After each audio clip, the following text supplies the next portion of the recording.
¿Cómo les va? Bienvenidos a Democracia Presente Ahora y Siempre, en este espacio que recorremos estos 40 años de democracia y siempre entrevistando a una persona que tenga que ver, ¿no?, con este recorrido, con estos 40 años de democracia. Y hoy estamos con una amiga de la casa, con una compañera, con Verónica Bogliano.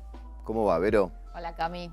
Encantada de estar acá con vos. Bueno, gracias por venir acá al estudio de TV Universidad, compañera de militancia de la agrupación Hijos. Bueno, Vero, estás trabajando actualmente en la Subsecretaría de Derechos Humanos de la provincia de Buenos Aires y tenés una larga historia en esto de los juicios por delitos de lesa humanidad, donde venís siendo, bueno, abogada de diferentes querellas. ¿Cómo es esto, no? Porque vos también sos hija de desaparecidos y este doble rol de ser víctima de la dictadura, pero también a su vez siendo abogada tratando de buscar justicia. Bueno, es una pregunta complicada de contestar por ahí.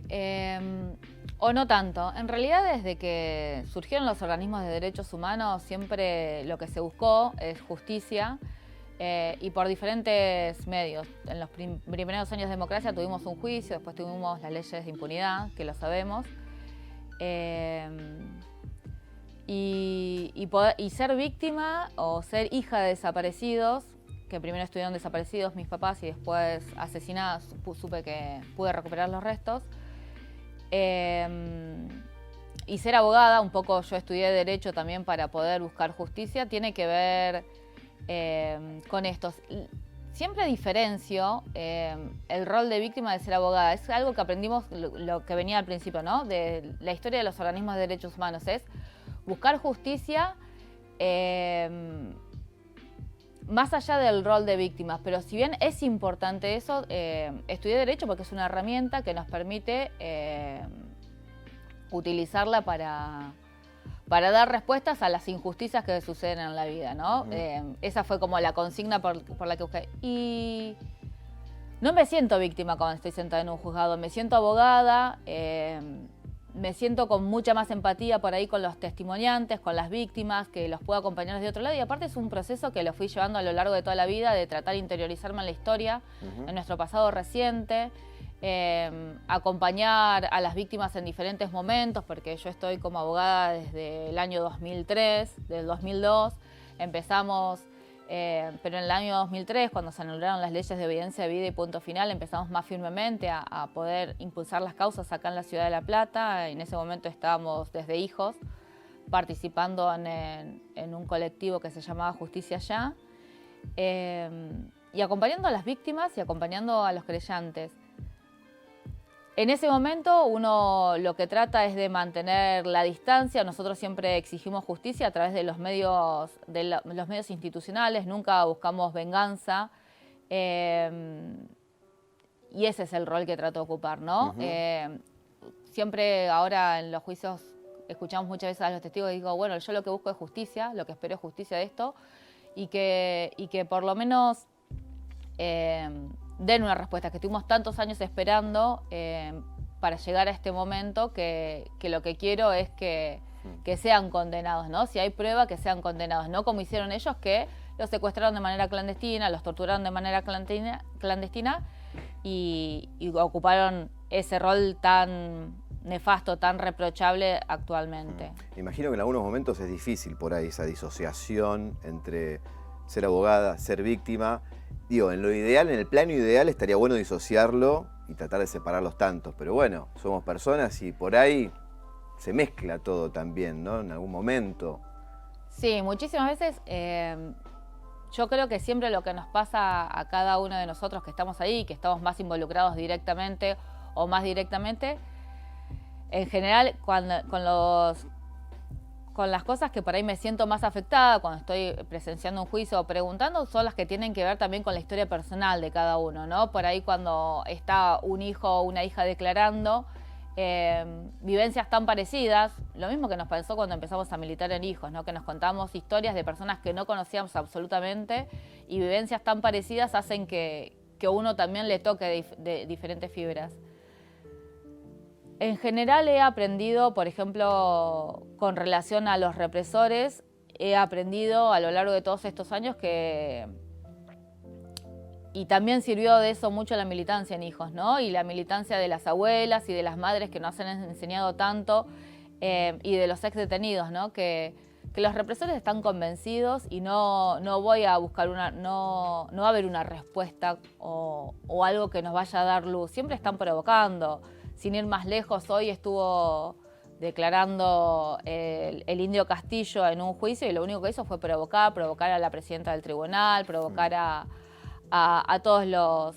Sí, aunque no declaró, trató de provocar con los poquitos minutos de fama que tienen, tratan de provocar. Echecola se pasó haciendo lo mismo durante todo el juicio de Circuito CAS. Me acuerdo que Chicha Mariani esperaba que dijera algo sobre su nieta, porque él estuvo en el operativo y nunca dijo nada. Lo único que hizo fue provocar permanentemente. Hablabas recién de la identificación de los restos de tus viejos, ¿no? Eso fue año 2006, que en el cementerio de La Plata, bueno, 8 tumbas CNN se encontraron. Y a partir de ahí, bueno, la certeza, la búsqueda en realidad, ¿no? Me acuerdo personalmente, te acompañé al equipo de antropología forense a hacer las pruebas de ADN. Y a partir de eso pudiste, bueno, primero con tu viejo y después con tu vieja, comprobar de que realmente estaban ahí y los pudiste recuperar. Bueno, ¿qué sensaciones te vinieron en el momento de esa confirmación, no? Bueno, en el año 2008, primero, bueno, ahí me llaman por teléfono del equipo argentino de antropología forense y me dicen que habían identificado a mi mamá y justo la semana anterior yo me había enterado que estaba embarazada de mi hijo Pedro, que ahora tiene 14 años. Y fue muy fuerte. Y sí, me imagino. Fue muy fuerte porque aparte se cruzan muchísimas cosas que tienen que ver con la maternidad, con el vínculo con la madre, ¿no? Que encima justo identificaron a mi mamá en ese momento. Y no... Nada, estaba pasando por un embarazo, muchísima angustia, hay una revolución muy grande. Estamos viendo la foto con tu hermana Laura y la foto de tus viejos, ¿no? Sí. Ahí, bueno, eso es cuando ya después, varios años después, pudieron identificar a mi papá y tomamos la decisión de enterrarlo juntos, ¿no? En ese momento también teníamos que tomar esa decisión y como había uno de los cuerpos que no se podía dar cuenta si era mi papá o no, había que hacer más estudios, se tardó un par de años más hasta que mejoraron la forma de extraer ADN. Y en el 2010 recién lo enterramos, fue cuando justo mi hermana estaba embarazada de su último hijo. Lo enterramos para la fecha del secuestro de ellos. Hay un dato no menor que la casa donde sacaron esta foto es la casa donde vivían tus viejos, ¿no? Que Sí. vive tu hermana ahí. Sí. Sí, por suerte, bueno, esa foto fue una entrevista que nos hicieron para el diario Diagonales. Y decidimos hacerla en esa casa porque por todo lo simbólico, ¿no? Estábamos juntas ahí, muy jóvenes. Estamos hablando del año 2010. 2010. 2010. En el año 2010, en agosto del 2010. Y nada, por todo lo simbólico que involucra todo esto. Cuando los identificaron fue cuando pude empezar a hacer el duelo, ¿no? Como que cuando te dicen que están desaparecidos es un suspenso, es como que están suspendidas esas...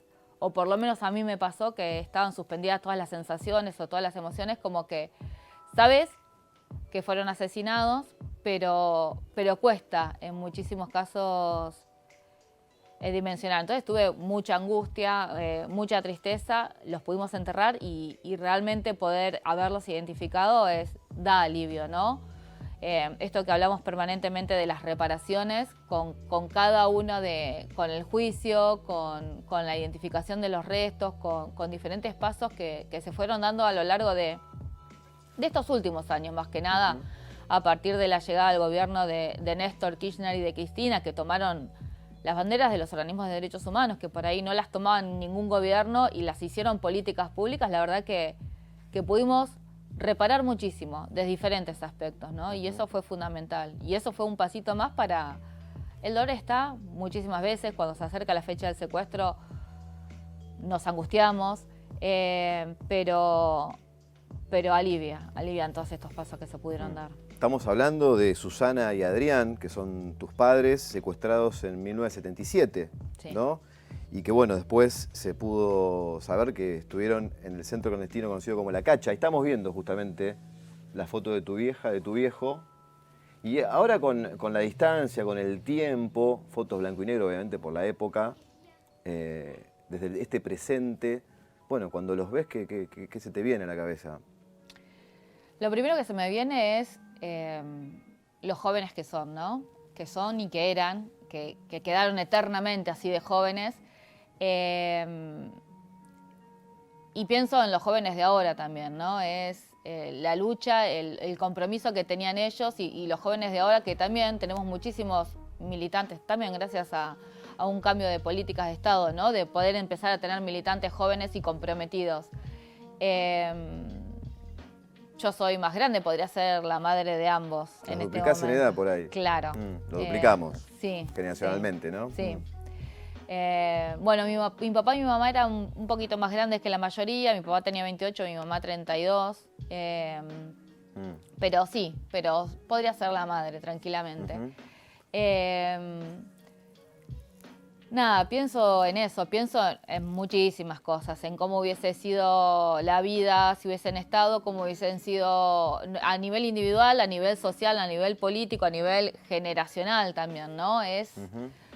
Nada, son ausencias que se sienten, que las sentimos todo el tiempo. Y también son presencia, ¿no? Porque tenemos las fotos, porque los traemos permanentemente y también son como los ideales por los que ellos lucharon, son una bandera y como son un objetivo también a seguir. No nos los impusieron, son banderas que nosotros tomamos y tratamos de llevar adelante porque estamos convencidos que es lo mejor, lo correcto y lo mejor para todos y todas. En estos 40 años de democracia que hemos atravesado, hay una fecha clave que es el 2014.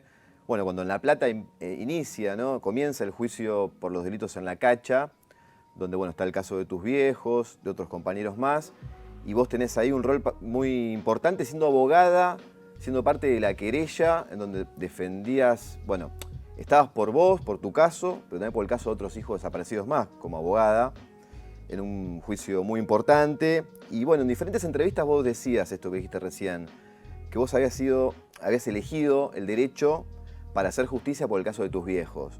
Y llegó ese momento, 2014, juicio histórico, 15 responsables condenados. ¿Qué sensación te dejó esa experiencia? Es algo que por ahí sí estudié Derecho para buscar justicia y también no lo esperaba, porque cuando estudiaba Derecho regían las leyes de impunidad. Me acuerdo que hace poco me crucé con una compañera de trabajo y me dijo que yo le había dicho que había estudiado Derecho para buscar justicia y me decía, pero eso es imposible. Bueno, pero no, las cosas no son imposibles. Y se logró y me dice, y cuando te vi ahí se re emocionó.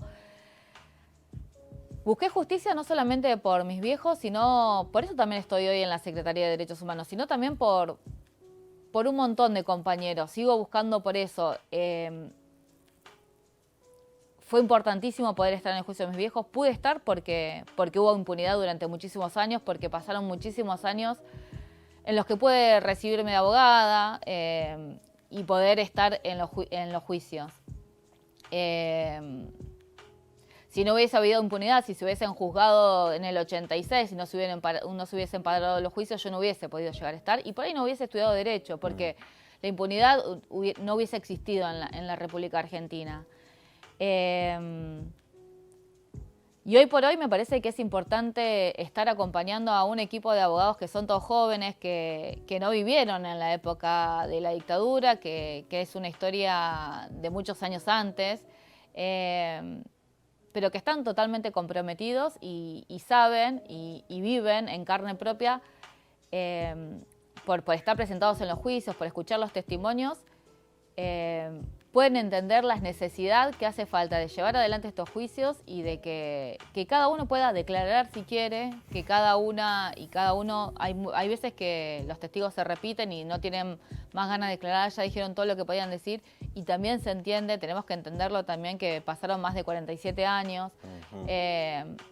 Es muchísimo, o sea, estamos cerca de los 50 años de que comenzó la dictadura. Sí, una historia que no termina de cicatrizar a pesar del tiempo. Vero, vamos a una pequeña pausa y seguimos dialogando. Bárbaro.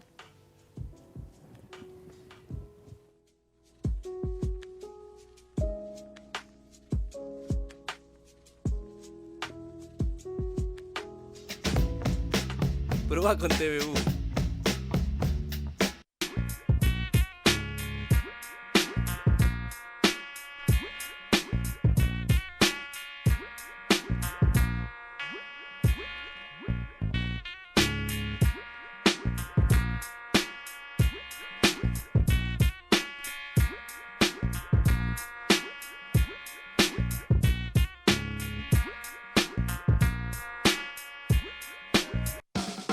Un nuevo mercado emerge desde el edificio donde funcionó el histórico Bazar X. Baxar Mercado, tu punto de encuentro en la ciudad. Baxar Mercado, calle 51, entre 5 y 6. Nos cruzamos por ahí.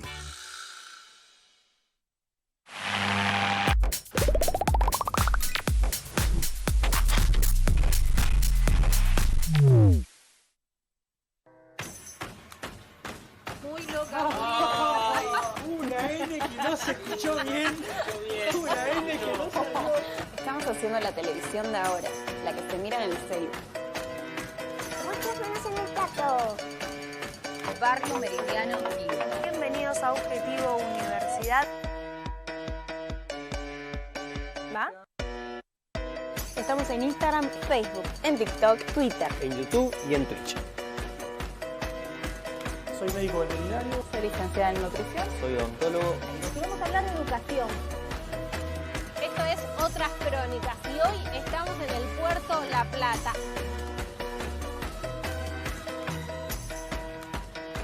¿Qué recuerdo te trae esto con Messi? Un hermoso momento.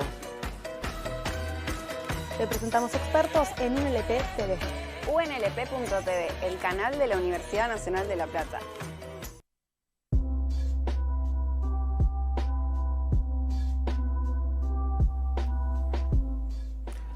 Seguimos dialogando con Verónica Bogliano, abogada en juicios por delitos de lesa humanidad y también militante de la agrupación Hijos Regional La Plata.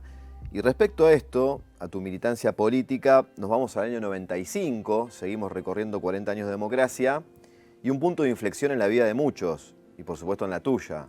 La agrupación Hijos nacía, y bueno, en un contexto político bastante complicado, en el medio del menemismo y en el medio de este neoliberalismo impuesto por Carlos Menem, pero bueno, ya impuesto a sangre y fuego por la dictadura militar, ¿no? ¿Qué se te viene a la cabeza cuando hablas de Hijos La Plata, de ese resurgimiento y de ese descubrirnos como parte de una generación diezmada? Bueno, en principio hay diferentes cosas que rescato de Hijos, muchísimas, porque la verdad que todos los que formamos parte de Hijos, por lo menos acá en La Plata, que somos todos hijos desaparecidos y asesinados en general, estamos como hermanados, son mis hermanos, mis compañeros, mis compañeras no solamente de militancia, sino de un montón de historias en común. Ahí hay una foto con muchísimos compañeros. Esto fue para un fin de año, me parece, ¿no? Sí. 2019, creo. Sí, antes de la pandemia. Sí, fue para 2019. Y nada, que empezamos a abrir otras voces también dentro de los organismos de derechos humanos. Ya no planteábamos que nuestros viejos eran militantes inocentes, sino planteábamos que eran militantes revolucionarios, y me parece que eso es fundamental. También es un cambio de paradigma también, ¿no? De cómo pensar la realidad de ese momento. Eran los 90, estamos viviendo totalmente en impunidad, los juicios ya no se podían llevar adelante, no había respuestas, estábamos en pleno menemismo que encima negaba un montón de condiciones y de derechos, y ahí es cuando surge también esto de empezar a hacer los scratches, que surgió acá en La Plata. Los scratches que por suerte se convirtió en una política que han tomado muchísimas otras organizaciones y otros colectivos, que tenía que ver con esto, ¿no? Con marcar a los genocidas que estaban sueltos, ¿no? Que seguían sueltos, y lo que se buscaba era que la sociedad los condene. Eso también fue como un punto de inflexión, ¿no? Seguimos buscando justicia como no hay justicia y escrache, y esa era la consigna. Y que es fundamental.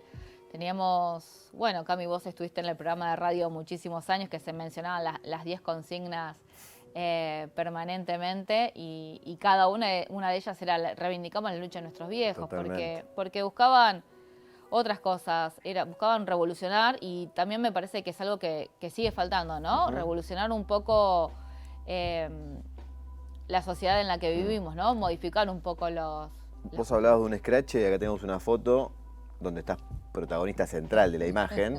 Un scratch acá en la ciudad de La Plata a un represor de apellido Baume. Sí. ¿Recordás ese? Sí, esa fue hace poco también, cuando organizamos un encuentro nacional en La Plata. Mira, no sé si no fue en el 2019, en el 2018 me parece. Hicimos el scratch a Baume. Nada, y justo ahí estaba comenzando la marcha, viene ahí el camioncito que venimos cantando las consignas y me cruzo con uno de las fotógrafos y me saca esa foto y está muy buena. Porque es eso, los scratches son con alegría, porque a pesar de todo, de que trataron de robarnos, nos robaron a nuestros padres, nos quitaron un montón de cosas, tratamos de no perder la alegría a los hijos. Y militar desde el amor y desde el compromiso, ¿no? Me parece que va por ahí un poco y escrachar con alegría es decir, bueno, acá vive un asesino que está suelto, que tiene la posibilidad de estar en su domicilio, pero nosotros venimos a marcar para que los demás sepan y no es que somos vengativos, es algo que es totalmente justo, porque los vecinos no saben que es una persona que se encargó de torturar, de secuestrar, de matar. En su momento decíamos, bueno, por ahí es el vecino que saca la basura a las 7 de la tarde, ¿cómo hay que sacarla? Bien. Pero además es todo esto. Y bueno, está bueno que los vecinos sepan con quién están trabajando, con quién conviven todos los días. Esta persona encima vivía en un edificio, se lo cruzaban en el ascensor, o sea, no es pavada. Sí. Convivir con un asesino todos los días aparte, ¿no? Sí, total. Y en esto del cambio de paradigma, bueno, llegó el año 2003, Néstor Kirchner presidente, decías vos, derogación de las leyes de obediencia de vida, punto final. Otra instancia, y en el 2006 vos sos abogada de Jorge Julio López, nada más y nada menos, desaparecido en democracia hasta el día de hoy, una de las manchas de estos 40 años de democracia, junto con Miguel Bru y otros casos más de violencia institucional. Y bueno, la desaparición de López en el medio del inicio de todos los juicios en el país, una gran contradicción y un mensaje aleccionador, ¿no?, para los testigos de los juicios que se empezaban a venir, digamos. ¿Cómo se decodifica? Bueno, pasó eso, ya pasaron varios años de esto, por suerte, pero bueno, en ese momento estábamos como, bueno, era el Día de los Alegatos, nosotros como abogados y abogadas no recibíamos poder de las personas, sino que trabajamos con patrocinio, porque en realidad consideramos que son ellos los que nos dicen cómo quieren que se lleve adelante el juicio, les consultamos las cuestiones técnicas, porque somos los que conocemos, estudiamos las herramientas para eso, pero les consultamos. Entonces no podía alegar yo y otra compañera, que éramos las que estábamos designadas por López como abogadas patrocinantes de él, porque él no estaba presente. Se hizo todo un pedido y se pudo alegar. Me acuerdo que, yo estaba nerviosa, era el primer juicio, iba a pedir la condena para Echecolás, prisión perpetua. Y viene Nilda Eloy y me dice, López está desaparecido. Y yo, la miro, no podía entender, la verdad que no podía entender. Estamos tratando de resolver todo esto. No, después de tantos años de democracia no creíamos que podía pasar esta situación. La verdad que en principio uno trata de salir lo más armado posible y también tratando de poner un poco de racionalidad. O sea, no podía entender que en ese momento hubiese una desaparición de una persona. Era imposible para mí. Igualmente, cuando hubo un cuarto intermedio, fuimos a hacer la denuncia de desaparición forzadas al juzgado que estaba en turno en ese momento, porque nos parecía que estaba vinculado con el juicio, que no podía ser que él no esté ahí, porque López dijo que quería ver la cara de Echecolás. El día que él declaró, Echecolás justo se fue al cuartito del costado, así que no lo pudo ver y lo quería ver. Y él quería estar ahí y estaba convencido de eso. Igual seguimos haciendo denuncias. Después aparecieron un cuerpo en el Camino Negro y también hubo una denuncia durante un año y medio que se llamó Bogliano su denuncia, que fuimos a denunciar para la vinculación de ese cadáver con la desaparición de López, que finalmente no fue. Y también hubo un pacto de silencio de parte miembros de la policía bonaerense para no dar ningún dato, porque, bueno, información debe haber habido seguramente, ¿no? Es que siempre hay Sí. pacto de silencio, no solo en la Sí. policía, sino en el ejército todo el tiempo. En los juicios lo notamos permanentemente y en ese momento cuando le pedimos a Arlanian, que era el ministro de Seguridad, el listado de todos los policías en servicio, cruzamos con los que habían ingresado durante la dictadura y que habían estado en centros clandestinos de detención y eran más de 9.000 personas. Claro. Eran un montón. Sí, sí, sí. Y bueno, y hablando de esto de las deudas de la democracia también, en lo que respecta a la última dictadura militar, las complicidades civiles casi no fueron condenadas, ¿no? Empresariales, civiles. Me acuerdo que en el juicio de la Cacha se le pidió al tribunal investigar, aunque sea al diario El Día, su complicidad. Bueno, Vicente Mazot, de la Nueva Provincia, hace poco fue absuelto también, entre otros empresarios más, ¿no? Investigados y que nunca se llevó a buen término esto. ¿Se puede revertir esto o es demasiado tarde? No, se puede revertir. Con lo de Vicente Mazot te voy a contar otro ejemplo. Fue sobreseído en primera instancia. Nosotros con el caso de un gerente de Mercedes-Benz, que se llama Tasselkraft, también apelamos. Y la Cámara dijo que sí, que había que indagarlo y que también había que procesarlo. O sea, a veces el juzgado de primera instancia toman determinadas decisiones y las cámaras, que es un cuerpo colegiado, toma otras decisiones, pero nosotros seguimos planteando estas cosas. Es cierto que es más difícil probar los delitos de los responsables civiles porque siempre lo que buscamos son pruebas concretas de las desapariciones de las personas, de los delitos concretos sobre las personas. Además, nosotros lo que planteamos con el diario El Día también es el accionar ideológico sobre la población, ¿no? Porque eso fue otra de las herramientas que utilizó la dictadura para... El terrorismo psicológico. Terrorismo psicológico, sí, buscar consenso en la población, también es cómo titulan cada uno de los diarios. Son cosas que siempre venimos viendo y sobre todo en los últimos años, que los diarios, la tapa de los diarios y los noticieros se ponen cada vez más virulentos y titulan cualquier cosa claramente con sus intereses de clase por detrás y se vislumbra en todos los titulares. Bueno, eso pasaba también en la dictadura, pero protegiendo un gobierno de facto autoritario que secuestraba, desaparecía y asesinaba a personas. O sea, son hechos que deben ser investigados. Para causas penales por ahí es más complicado llevar adelante, pero sí tienen que ser investigados a través de las investigaciones de historiadores o de antropólogos o de diferentes disciplinas que también hacen a la construcción de la memoria y de la verdad de todo este proceso de la dictadura. Y también por ahí los juicios penales también se están acabando, ¿no? Se están muriendo no solamente las víctimas, que la verdad que nos duele cada vez que una víctima se muere. En varios juicios nos pasó que declaran y se mueren al día siguiente, o un familiar también que muere, está muy mal y es una de las primeras personas que declara y muere pocos días después. La verdad que eso nos ha pasado muchísimo. Pero también se mueren los imputados, Claro. y si no tenés un imputado, en la Argentina no existen los juicios sin imputado. Entonces no tenemos cómo seguir investigando. Y sabemos que el Poder Judicial también es una herramienta para la búsqueda de documentación y de información para llegar a la verdad y sobre todo por lo que significa, ¿no? para la sociedad la verdad jurídica, cómo esa verdad está dicha a nosotros desde los organismos, ¿no? Cuando digo nosotros, digo los organismos de derechos humanos. Desde el comienzo de la democracia mencionamos que son 30.000 desaparecidos, que fue un genocidio, y hasta que no hubo la primera sentencia, que es esta del juicio contra Echecolas, que dijo que fue en el marco del genocidio, fue una satisfacción, ¿no? Poder tener una respuesta jurídica sobre algo que sabíamos todos, pero no se le decía jurídicamente. Bueno, y es necesario porque también da alivio, ¿no? Da como tranquilidad, por más que falte muchísimo y que sigamos adelante. ¿Cómo siguen los juicios en este sentido? Hace poco tuvimos un juicio que era sin imputados, que fue por la masacre en Napalpí, de un genocidio que ocurrió en una comunidad indígena. Bueno, yo supongo que se van a seguir investigando. Nosotros también hace poco en un alegato pedimos que se reconozcan los hechos, por más que los imputados hayan muerto, porque varios de los hechos se fueron ventilando durante el juicio, y por lo menos para que quede esa certeza, esa verdad jurídica, que es necesaria para muchísimas familias, para muchísimos sobrevivientes y para muchísimos para toda la sociedad también, ¿no? Seguro, seguro. Nos queda solamente un minuto Bien. y una pregunta muy corta, clara y concisa, para que respondas breve. Bueno, somos parte de una generación diezmada, como otros tantos hombres y mujeres, ¿no?, de nuestro país.